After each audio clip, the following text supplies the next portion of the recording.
सुधा दीक्षित यांची दाहक सत्य कादंबरी प्रकरण 6. सासूबाईंची सेवा मनापासून करत राहिले. अनुलीचे सणवार केले, बाळंतपण झाले, बारसे आटोपले. दरम्यान संकेतला मुलगा झाला. माझ्या परीने मी बाळंतविडा केला, पण 1000-2000च्या किमती साड्या ड्रेसेस माझ्या बजेटमध्ये कधीच बसले नाहीत. तेवढ्या किमतीत मी सारा बारशाचा कार्यक्रम उरकला. अनुलीलाही असाच बाळंतविडा केला होता. दरम्यान सासूबाईंची जीवनयात्रा संपली. तिराहितासारखे भारती संकेत आले गेले. अनुलीही उभे उभे येऊन गेली. माझ्या आईबाबाचेही देहावसान पाठोपाठ झाले. दुःखाचे डोंगर कोसळले. आधार नाहीसे झाले. घरात एवढ्या उलथापालथी झाल्या, पण उमेश सगळ्यातून अलिप्तच राहिले. देण्याघेण्यात घरच्या कोणत्याच गोष्टीत त्यांनी रस घेतला नाही. सगळे व्यवहार माझ्याच हातात. जे काय होत होते झाले होते. त्या भल्याबुऱ्या गोष्टींचे कर्तेपण माझ्याच माथी होते. कधी मी केलेल्या गोष्टीचे कौतुक नाही, कधी त्यावर कॉमेंट्स नाही की टीकाही नाही. त्यांचा क्लब, पत्ते, सट्टा, नाटके, तालिमी, पार्ट्या, हॉटेलिंग, मित्रमंडळ, नोकरी सारे जसेच्या तसे सुरू होते. सासूबाई, मामंजी, अनुली, संकेत, भारती आपापल्या वाटांनी मार्गस्थ झाले. सासूबाई आणि मामंजींनी जागा घेऊन घर बांधले होते. सिमेंट कॉन्क्रीटचा बंगलाच हो. चारी बाजूने 15 फूट जागा मोकळी सोडलेली. त्यामुळे घराच्या चारी बाजूला खिडक्या व उजेड मोकळा घरात येत होता. माझ्या माहेरच्या घरात फक्त बंगलीत म्हणजे घराच्या हॉलमध्येच उजेड आणि हवा. माझघरात आणि इतर खोल्यात दिवसाही अंधार. स्वयंपाकघराला एकच खिडकी, त्यामुळे साधारण उजेड. त्यामुळे मला घर प्रथमदर्शनीच आवडले. स्वयंपाकघरात उभ्याच स्वयंपाकाचा एल आकाराचा ओटा, त्याखाली कप्पे, कपाट, गॅसच्या कोठीची व्यवस्था, भिंतीवर केलेली कपाटे, डबे ठेवण्याच्या जागा, फ्रीज, मिक्सरचे कनेक्शन, भिंतीच्या आतमधून इलेक्ट्रिकचे फिटिंग, बेसिन, डायनिंग टेबल सारेच मला भावले. पिण्याचे पाणी वॉटर फिल्टरमधून घेऊन प्यायचे असते हे मला गोटीकरांच्या घरात आल्यावर कळले. हॉलमध्ये सोफा सेट, टीपॉय, शोकेस, भिंतीवर लटकणारे नक्षीदार घड्याळ, टीव्ही, रेकॉर्ड प्लेअर, रेडिओ सारेच होते. बेडरूममध्ये मोठी मोठी कपाटे, माळे, दिवाण, पुस्तकांचे कॉर्नर होते. 2 बाथरूम, एका कमोडचे अटॅच तर दुसरे फ्लशचे संडास, संगम रवरी फरशांची स्वच्छ बाथरूम सारे छान छान होते. आमच्या घरी म्हणजे माझ्या माहेरी मातीचे सारवायचा बसून स्वयंपाक करायचा. वीटभर उंचीचा ओटा, ओट्यावर लटकणारे अन्न ठेवण्याचे पट्याचे, कांदे ठेवण्यासाठी असलेले तारेचे असलेली शिंकली, लाकडी फळ्यांचे जुनाट सेल्फ आणि कब्बशांचे घर. कोनाड्यात तेलाची बरणी, पितळेची तांब्याची भांडीकुंडी, हंडे, घागरी, एका कोपऱ्यात लोणच्याची चिनी मातीची मोठी बरणी, मिठाचा माठ, पिण्याच्या पाण्याचा रांजण अशी स्वयंपाकघराची अवस्था होती. माझघरात प्रत्येक भिंतीला कोनाडे, लाकडी खुंट्या, छताला तोलून धरणारे चौकीवर खांब होते. गाद्यांच्या वळकट्या ठेवायला लाकडी गडवंची, उघडी लाकडी फळ्यांची 2 मोठी सेल्फ, मध्यभागी छताला 2 हलके त्याला बांधलेली बंगई म्हणजे झोपाळा, बसायला एक लाकडी बाक, कोपऱ्यात लोखंडी पेट्यांची चळत एवढीच इस्टेट होती.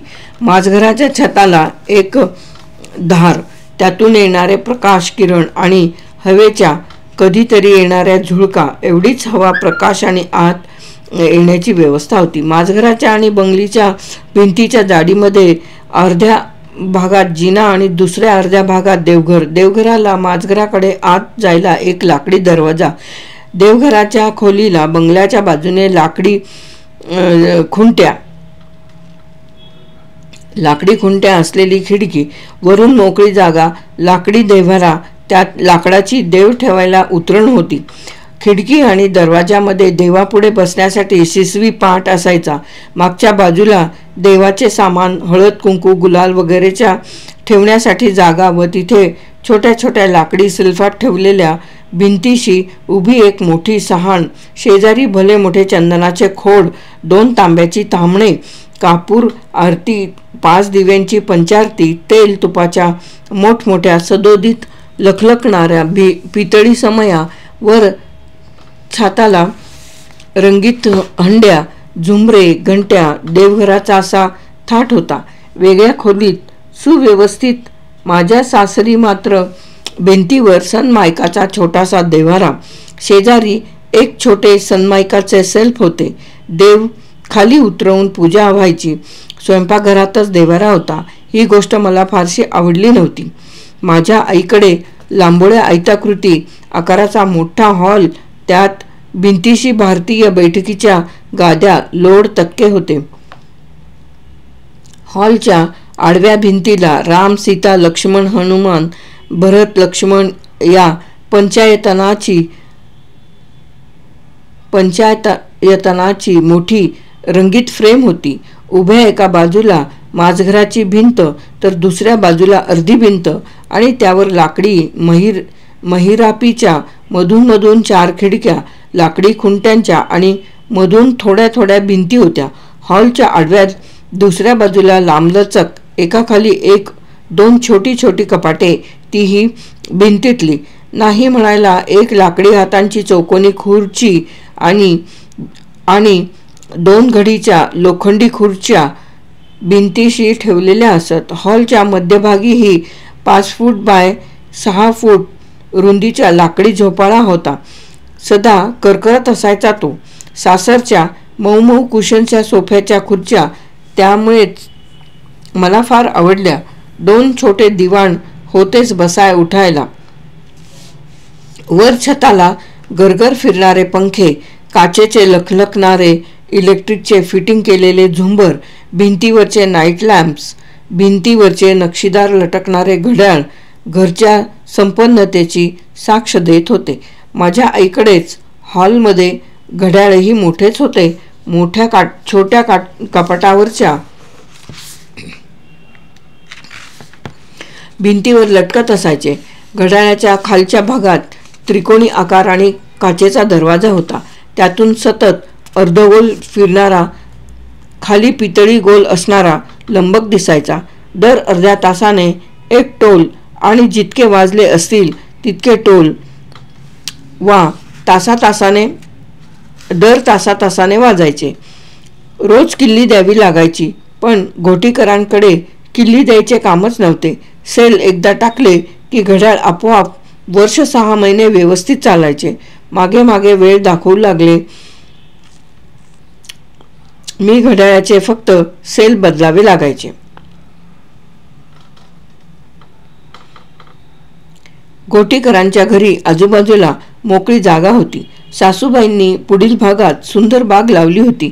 देवाला रोज घरची फुले मिळत. पाठीमागे धुण्या भांड्यासाठीची व्यवस्था आणि गिलके, भोपळे, भेंडी, कोथिंबीर, कडुलिंब, मिरच्या, आलू, वाल, गवार अशा भाज्या लावल्या होत्या. घराच्या अंगणाच्या डाव्या बाजूस पपई, डाळिंब, सीताफळ, लिंबू अशी झाडे होती, तर उजव्या बाजूस पेरू, आंबा, नारळ ह्यांची लागवड केली होती. पुढच्या बाजूस फाटकावर जाईजुईच्या मांडव, शेजारी गुलाबाचे ताटवे, कोपऱ्यावर चांदणी, कण्हेर, शेवंती, मोगरा यांचे वाफे, दुसऱ्या टोकाला सोनचाफा, अनंत, निशिगंध, प्राजक्त आणि योजनाबद्ध जागेची वाटणी केली होती. पण त्यामुळे बागेची स्वच्छता करणे, तण काढणे, बागेला पाणी देणे, खुरपणे अशी कामे मधून करावीच लागत होती. या उलट आईकडे परसदारी म्हणजे मागच्या दारी प्राजक्त, पेरू, पपई आणि डाळिंब एवढ्यांचीच हजेरी होती. स्वच्छता करायला सखूब होती. भांडे घासणे, शेण आणणे, घराच्या जमिनी भिंती सावरण डबे डुबे घासणे, निवड टिपण्यात मदत करणे, कधी मधी विहिरीतून पाणी काढू लागणे अशी कामे सखूबाई करायची. वयाच्या 10व्या-12व्या वर्षापासून आईबरोबर आजोबांच्या वेळेपासून ती आमच्याकडे काम करायला यायची. शिळे पाके, प्रसंगी गरम ताजे अन्न तिला द्यायचे. रोज जेवण द्यायचे. वर्षाकाठी दिवाळीला एक नवे लुगडं एक जुने लुगडं द्यायचे. त्यामुळे झाल्या केल्याचा घरच्या माणसांसारखी सखूबाई झिजायची. आमच्या साऱ्या सुखदुःखात सामील व्हायची. काळी सावळी सखूबाई नाकीडोळी नीटच होती, लोभस होती, लागवी होती, नेटकी राहत होती, बोलायला गोड, कामाला वाघ. जेमतेम अक्षर ओळख होती, पण बाजारात गेली की हिशोब बरोबर करायची. आमच्याकडच्या झाडांची तीच काळजी घ्यायची. माझं लग्न झालं तेव्हा मामनजी बागेची काळजी घ्यायचे. मामनजींना लकवा झाल्यानंतर सासूबाईंनी ती कामगिरी त्यांच्या शिरावर घेतली. सासूबाईंचा संधिवात जास्त झाला. त्या अंथरुणावर खिळल्या आणि बागेचे काम माझ्याच गळ्यात आले. माझ्या बाबांची सायकल आणि काकांची लुना. पण उमेशची कायनेटिक होंडा प्रशस्त. मी मागे बसायची तर पोटातले पाणीसुद्धा हलायचे नाही. मामनजींची लुना होती. आईकडे सणावारी कधी कोणी आले गेले की नवीन विशेष जिन्नस व्हायचे. पण सासूबाई दर रविवारी नवीन मेनू ठरवायच्या. पोटभर पालटवाणा जिन्नस सर्वांना खाऊ घालायच्या. प्रथम मला ही गोष्ट फार आवडायची, पण त्यामुळे रविवारी मलाही दुप्पट काम असायचे. उमेशच्या वाटेला मी आणि माझ्या वाटेला उमेश फार कमी वेळ यायचो. पण मी माझ्या मनाची समजूत घालायची. माझं उमेशवर प्रेम आहे. उमेशची माणसं माझी माणसं आहेत. उमेशचे आईबाबा माझ्या आईबाबांसारखेच मला वाटतात. मी उमेशसाठी साऱ्यांची सेवा मन लावून करते. मी उमेशच्या घरात माणसात एकरूप झाले खरी. उमेशला तक्रारीला जागा ठेवली नाही तरी उमेश कुठेतरी अतृप्त राहिले, कुडत राहिले. मी दिलेले सुखही त्यांना टोचत राहिले. प्रकरण 6 समाप्त.